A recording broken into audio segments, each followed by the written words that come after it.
উৎপাত, এর নাম হলো উৎপাত।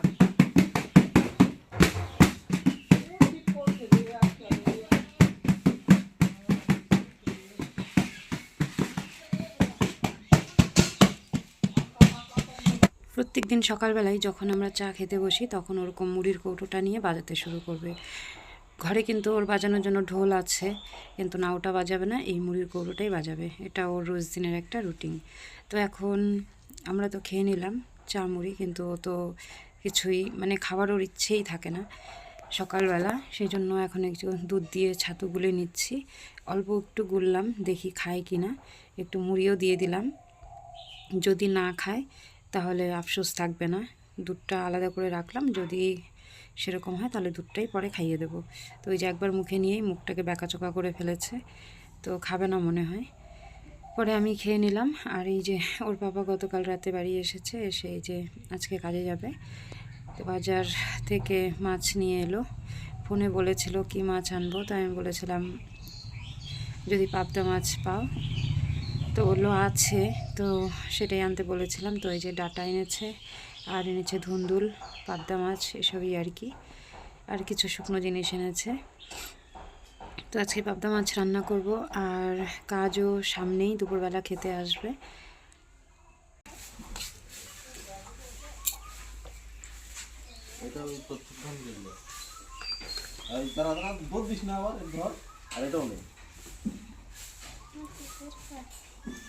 কয় টাকা নিল গো নারকেল তেলের কৌটাটা?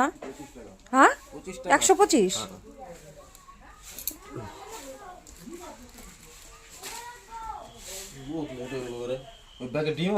ডিম দিয়ে আর কি করুম, ওই চচ্চড়ি আছে দেওয়া ভাত খাও। এই যে মাছ, তো মাছগুলো বেশ সাইজে একটু বড়ই ছিল। খেতে কেমন হবে জানি না, দেখতে বেশ ভালোই। তো আমি ছোটোবেলা থেকে কিন্তু এই মাছগুলোকে বাঁশপাতা মাছ বলি, বাঁশপাতার মতো পাতলা পাতলা হয় দেখতে। সেই জন্য ছেলেকে সকালবেলা ওই একটু ছাতু একবার মুখে দিয়েছিলাম, তারপর তো আর খেলোই না। তো একটু ভাত খাইয়ে দিয়েছি। সময় এখন 10:30টার মতো বাজে, তাই খেয়ে ওই যে পড়তে বসেছে। পড়তে তো বসে ঠিকই, কিন্তু পড়া সেরকম হয় না যদি আমি সামনে না থাকি। যাই হোক, বই নিয়ে বসে আছে। আমি এখন মাছ কেটে ধুয়ে তারপর এলাম মশলা বাটতে। রান্নার সমস্ত কিছু একবারে গুছিয়ে নিলে তাহলে রান্না করতে একটু সময়টাও কম লাগে, আর এলোমেলো মনে হয় না। তো ছেলে কিন্তু চলে এসেছে আমার পেছন পেছন, সে বলছে দাও আমি ভিডিও করে দিই। তো ওই যে মোবাইল নিয়ে নাড়ানাড়ি করছে আর কি। ভিডিও করা তো না, ফাঁকে ফাঁকে একটুখানি মোবাইলও দেখতে পারি আর কি। মশলা বাটা হয়ে গেছে। আজকে রান্না করব ওই যে ওই ধুন্দুলগুলো ভাজা, আর পাবদা মাছের ঝোল, আর একটা করলা আছে সেটা আলু দিয়ে ভাজবো। এই যে এখানে মাছের সবজি, আজকে সমুদ্র ঠাম্মি সবজি কেটে দিয়েছে, তো আমি ধুয়ে নিলাম। আর এখানে এই যে ধুন্দুলগুলো একটু লবণ মাখিয়ে রাখলে জলটা বেরিয়ে যাবে, তো লবণ মেখে রাখবো।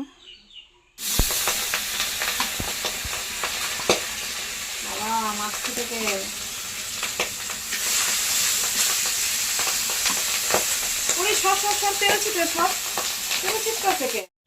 মাছ ভাজতে এসে তো আমার অবস্থা খারাপ। আমার সামনে ছেলেও ছিল, এত পরিমাণে তেল ছিটছে, মানে পটপট করে আওয়াজ হচ্ছে মাছ ভাজার সময়।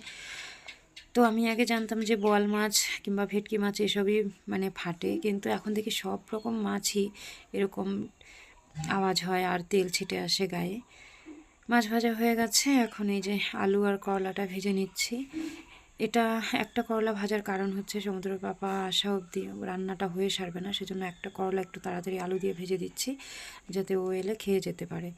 কারণ দুটো পদ তো লাগেই।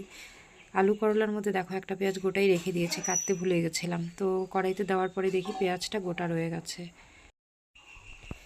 ভাজা হয়ে গেছে, এখন এই যে মাছের তরকারিটা কষিয়ে নিচ্ছি। কষানো হয়ে গেছে প্রায়, আর গ্যাসে একটু গরম জল করতে দিয়েছি, গরম জলটাই দিয়ে দেবো তরকারিতে। মানে যতটা সম্ভব তাড়াতাড়ি করছি, কারণ 1:30টার মধ্যে চলে আসবে। তো এই যে করলা ভাজা এখানে রেখেছি, পরে বাটিতে তুলে রাখবো। আর মাছ ভাজাটাও একটা থালার মধ্যেই রেখেছি।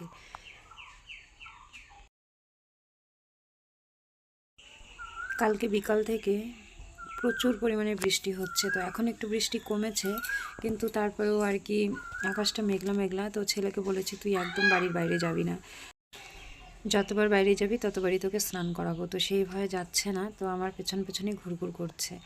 আর আমার পেছন পেছন থাকলে পরে একটু একটু মোবাইলও দেখতে পারে, এই হচ্ছে কারণ আর কি।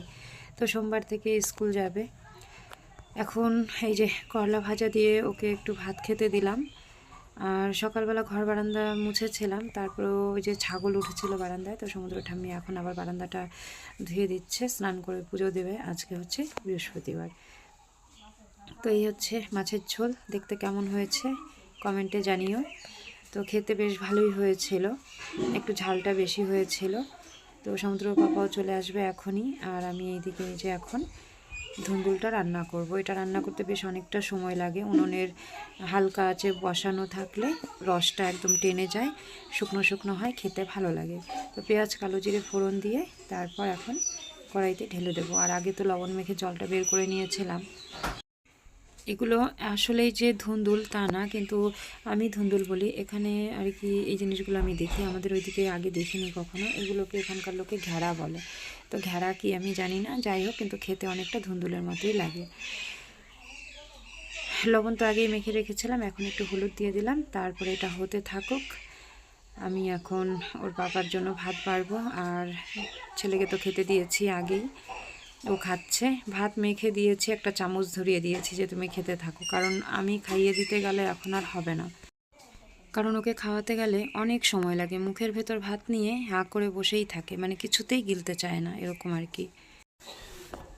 তো রান্না বান্না শেষ, আর দুপুরে রান্নাটা শেষ মানেই প্রায় দিনের অর্ধেক কাজ শেষ। এখন এই যে যত বাসন আছে সব বাসনগুলো মাজবো, তারপর স্নান করব।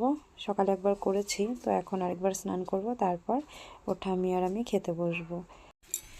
আজকের তরকারিটা এত পরিমাণে ঝাল হয়েছিল কি বলবো আর, মানে আমরা সবাই খেতে খেতে একদম নাকের জলে চোখের জলে হয়ে গেছিলাম।